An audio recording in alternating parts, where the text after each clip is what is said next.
Hey, how we doing today, guys? So today I wanted to talk about this. This is the Galaxy S20 FE, and I picked it up in this cloud red color. Yes, this plastic still does attract fingerprints.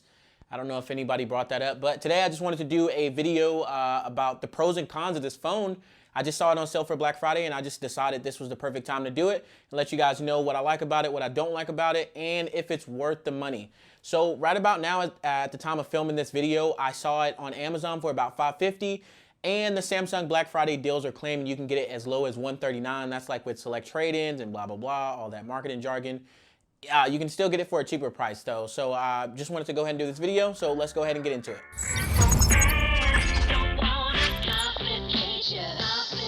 Alrighty guys, so the first pro I wanted to talk about is the 120 hertz refresh rate. Now, it's something that's definitely noticeable, and for me personally, I had the OnePlus 7 Pro and it had a 90 hertz refresh rate.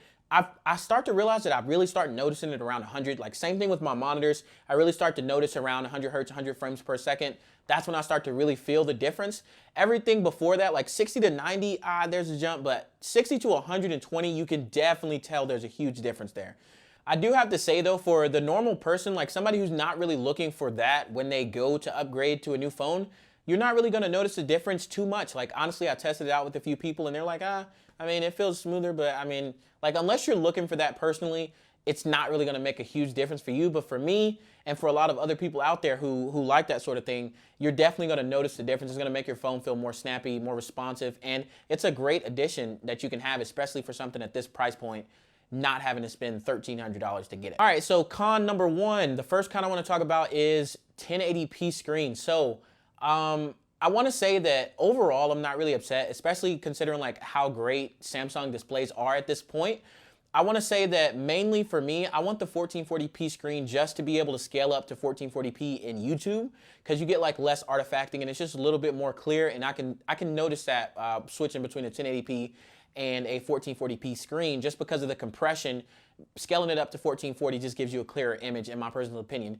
Anything else, scrolling through web browser, Instagram, Facebook, just looking at this phone for anything else, it's not really a big issue. Like 1080p is perfect at this, at this distance where you usually have your phone anyway. Alrighty guys, so the next pro I wanted to talk about is the high-end specs. So this phone has high-end specs. It's got a Snapdragon 865, it's got 6 or 8 gigs of RAM, 128 or 256 gigs of storage. Anything you could want out of this phone, you pretty much got it. A nice looking display, high refresh rate display, stereo speakers, fast charging. It literally has it all. And at a price point that today is a really good price point compared to other phones when you're looking for something new. I feel like compared to like the S20, it's not like you're losing too much. Like you still got pretty much everything that phone has, except a glass back, which makes your phone feel more premium, but is ultimately less durable than the plastic that comes on this phone. You've also got a higher resolution display, but like I said earlier, most things you won't notice the 1440 between the 1080, so it's not really that big of an issue. All right, so I hate to say this is a con, but it technically is, so I'm gonna go ahead and say it. The plastic back, just the plastic back, it definitely feels less premium when you're holding it in your hand. You can just tell it's plastic, and if you tap on it, you can definitely tell that that's plastic and not glass. Now, when you look at it, different story. It looks really good, even though it is plastic, but you can definitely tell that it is a plastic back, and it just gives you a less premium feel in the hands. And it's a little bit concerning when you're coming from like a long line of phones that have glass backs and feel really premium in the hand. So moving on to the next pro, because of the plastic back, I'm thinking it's just because of the plastic backs, you can have all these different color options like mint green, cloud red, cloud navy, and they look really good. Like I cannot stress how good this phone looks in this red color. Like I really just want to be able to pull the back off like like the Galaxy S5, S4, S3, and then swap it with another color. Alrighty, so a con of this phone, it doesn't have the fastest of fast charging, and I wouldn't even say it has like middle of the road fast charging right now. The highest you can get is 25 watts on this phone, and that's what I bought. Like as soon as I bought the phone, I went ahead and went to Best Buy and bought a 25 watt charger for like 25 bucks. I think it was 25 or 26 bucks. I'll have that link down below if you want to check that out. Even compared to like last year's flagship, like the Note 10, the Note 10 Plus, it can charge up to 45 watts. I wish they would have included that in this phone, especially considering the fact that you can pick up the Note 10 Plus for less than what this phone retails for right now. So if you're looking for the fastest of fast charging, this is not it, though it does charge pretty quickly. Now, moving on to the next pro, dual speakers. These speakers sound so good. They sound so good. They're so loud, and they have this Dolby Atmos setting. No, it's not real Dolby Atmos. It doesn't really, do so much, but it does make it louder, and it does sound a bit richer, but really just louder. Like, that's my main thing. It makes it louder than it already is, which is already pretty loud, and it sounds really good. So if you're like the type of person like me who watches a lot of content on their phone, YouTube, Netflix, anime, whatever it may be, you're gonna love the way that this phone sounds when you're listening to something out loud if you're looking at your phone. All right, so next con, I hate to mention this, it just seems like the phone industry has pretty much made up their minds at this point that we're not gonna get headphone jacks. Like, majority of the flagships, especially the ones anybody cares about, don't have headphone jacks.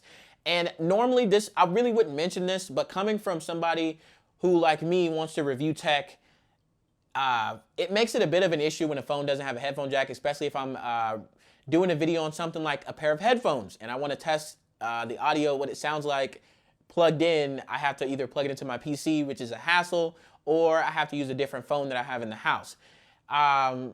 I wouldn't say that it's a necessity, especially at the point now where you can pretty much get a decent pair of Bluetooth headphones, which I have a ton of reviews of those. If you want to check them out, I'll have them linked down below, that you can get for between like $20 and $150, $200, $300. At any price point, you can get a pair of wireless earbuds. So at this point, it's not really a huge issue, especially to me.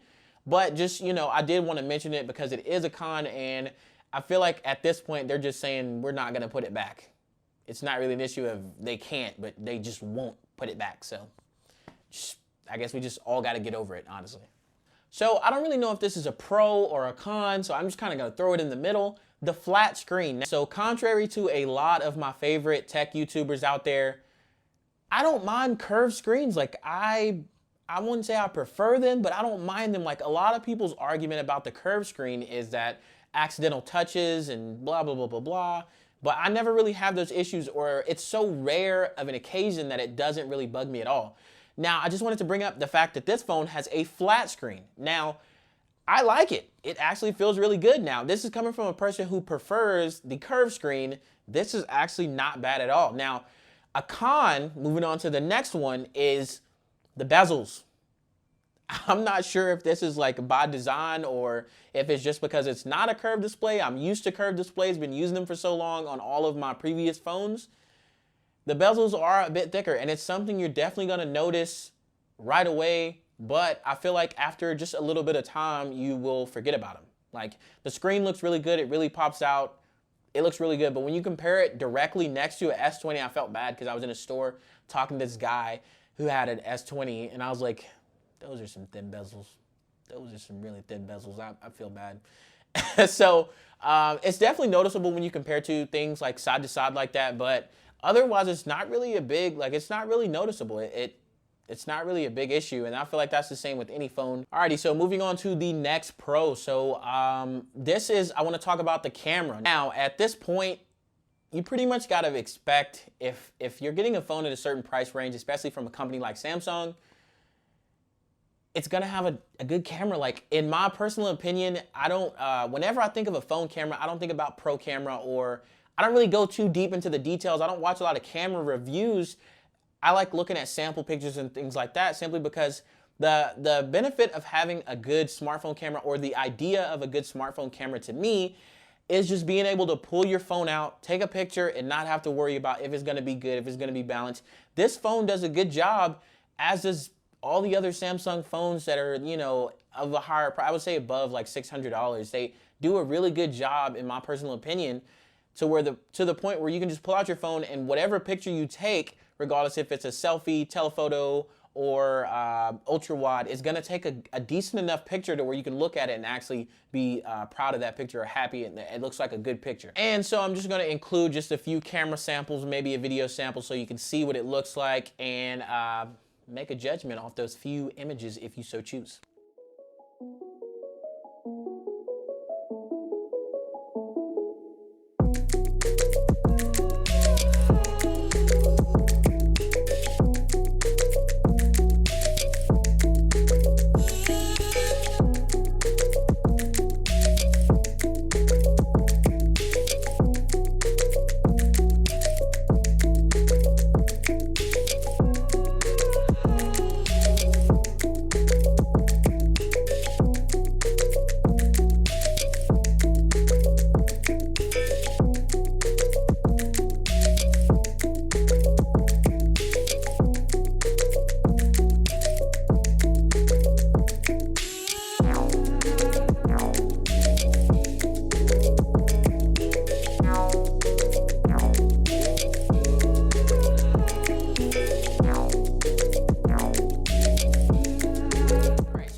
con, have used a lot of notes. Like I've come from a long line of notes. Like I had a Note 8, I had a Note 9, and then I had a Note 10. Not the Plus, but just the 10. And I realized something from older Samsung. I don't know. I've been switching phones so much. I don't know. There used to be a sport mode in the Samsung camera. Like in the camera app, there used to be a sport mode that gives like a high shutter speed so you can take pictures of fast moving things. Or you're like moving in a car or something, you can take a pretty decent picture without having too much blur. Now, that's gone. There's not even an option. Like at first you could click into the store and you could download it in the Galaxy store. It's not there anymore. I don't want to have to, like I said earlier about the camera, ease of use is the big thing for me when it comes to smartphone cameras. I have a camera. I'm shooting on the camera right now. If I want to take like, I don't want to say professional pictures because I'm not a professional photographer, but if I want to take better quality photos, I'm going to, like, if I ever have to think about what I want to do, setting shutter speed, anything like that, I'm just going to take my camera instead of my phone. When I think of my phone, I just want ease of use. I want to be able to pull it out and take a picture. That sports mode gave me ease of use when I'm taking like quick pictures. This phone, I haven't really done too much experimenting with trying to get a fast moving photo, but it's kind of hard. Like you're definitely going to have to go into manual mode and adjust that so you can get a fast moving photo. Otherwise, you're gonna have to sit there, take your time. So the next pro, software experience. I think at this point, pretty much everybody expects Samsung software experience to be good. It is, it's smooth. The 120 hertz display just adds to that experience. I don't really have too many hiccups. I've been having issues with YouTube recently, but I don't think that's the phone specifically. I think that may be a YouTube thing. It's just when I go into picture-in-picture mode, I have an issue just like sometimes it won't play the video. It'll play the audio, but it'll be at the bottom. Maybe that has something to do with the fact that I have YouTube Premium and it's trying to like play it in the background. I don't know, but it just bugs me sometimes, and I just wanted to mention that. But besides that, everything's smooth. Everything moves like butter. It's really good. It's really smooth. So if that's an issue that you're thinking about when buying this phone, don't think about it. The specs, the company should tell you otherwise, is great. So the last con I want to talk about, and this is important because it annoyed me so much when I got this phone. Bloatware. I'm not sure if it's because I got the Verizon version or if it's just a Samsung thing, and it's been a while since because I owned the Note 10 like a year ago. So that's been the last time I had a Note or a Samsung phone, period. Do they all come with this much bloatware?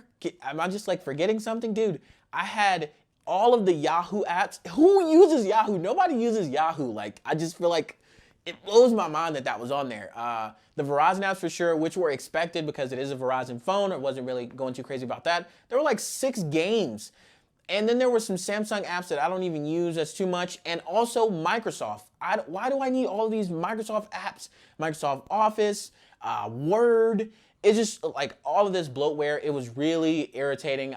Most of it you can delete. If not delete, you can disable, which kind of sucks. But there's just this one app that you can't delete and you can't disable, and that is the Samsung Tips app. You can't, it just sits there. Get out of my app drawer. Like, I don't want you there. I have a problem like trying to put my stuff in order, and like this one app can't be controlled. So Samsung needs to get their stuff together with bloatware. Like, I don't know. That's all I got to say. That's the end of the video, guys. If you enjoyed it, please leave a like down below. If you want to see more content like this in the future, please consider subscribing to the channel. And if you want to see any more videos about this phone, comment down below, because I'll be getting into, if I get enough comments, people asking for it, I'll do like battery drain test, camera test, or any other thing you may want to see about this phone. Thank you guys for watching. Take it easy.